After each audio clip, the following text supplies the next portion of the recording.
Chronic cardio is an overly stressful cardiovascular workout that can last either too long or too frequently with insufficient rest in between. And chronic cardio, more of a stressor to your body and cause maybe overuse injuries and chronic fatigue. Now, generally speaking, chronic cardio workouts are conducted at heart rates that are too high to be what's called aerobic. And I'm going to touch on that a little bit later regarding what your maximum heart rate should be when you're doing cardio sessions. And so these chronic cardio can create what's called excess stress, and it doesn't allow for sufficient recovery.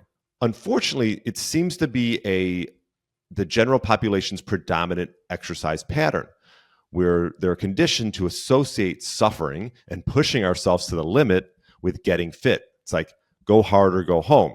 Now, don't get me wrong. In order to get results, you do need to push yourself from time to time.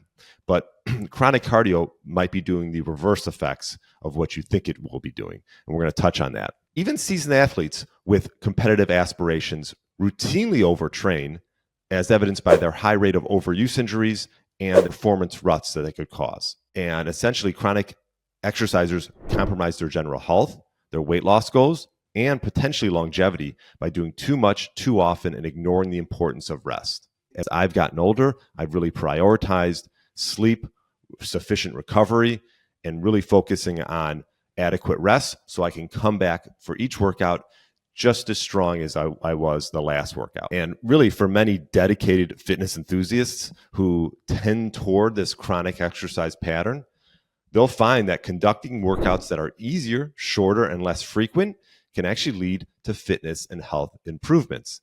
I know it sounds counterintuitive, but it's true. There is a time where you can occasionally challenge the body with a sustained high-intensity peak performance effort, and it can help get you towards your fitness goals without getting into this pattern of chronic overworkouts, resulting in negative consequences. A chronic exercise pattern causes the primary stress hormone, cortisol, to remain elevated for long durations as the body struggles to cope with this excessive fight or flight stimulation. Excessive cortisol production and too much exercise stress in general promotes systematic inflammation.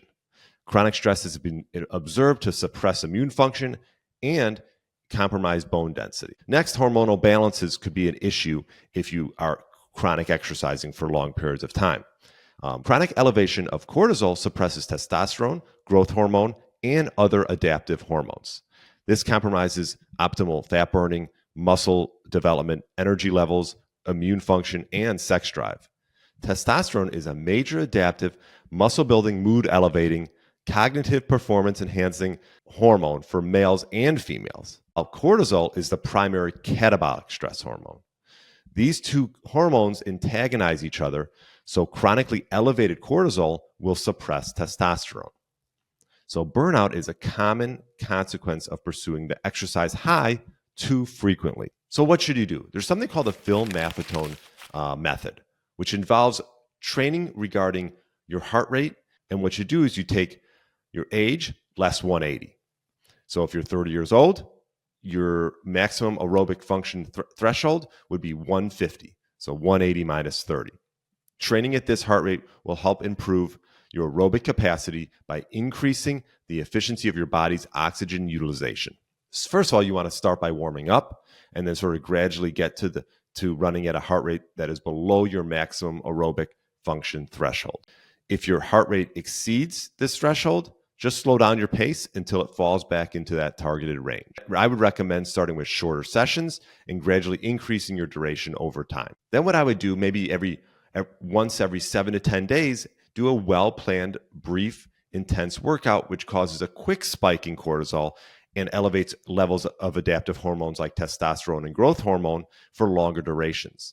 These adaptive hormones promote muscle growth and recovery, stabilize appetite, and energy levels. It'll promote feeling of vitality as opposed to feeling of fatigue. Now, don't get me wrong, they'll be intense, but they'll be short-lived, and you'll be able to recover because you're only doing them every 7 to 10 days.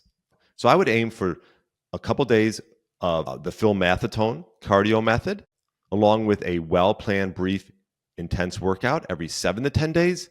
This, along with implementing resistance training, can definitely put you on your way to optimal health and truly get you the results that you're looking for. So avoid chronic cardio, listen to your body.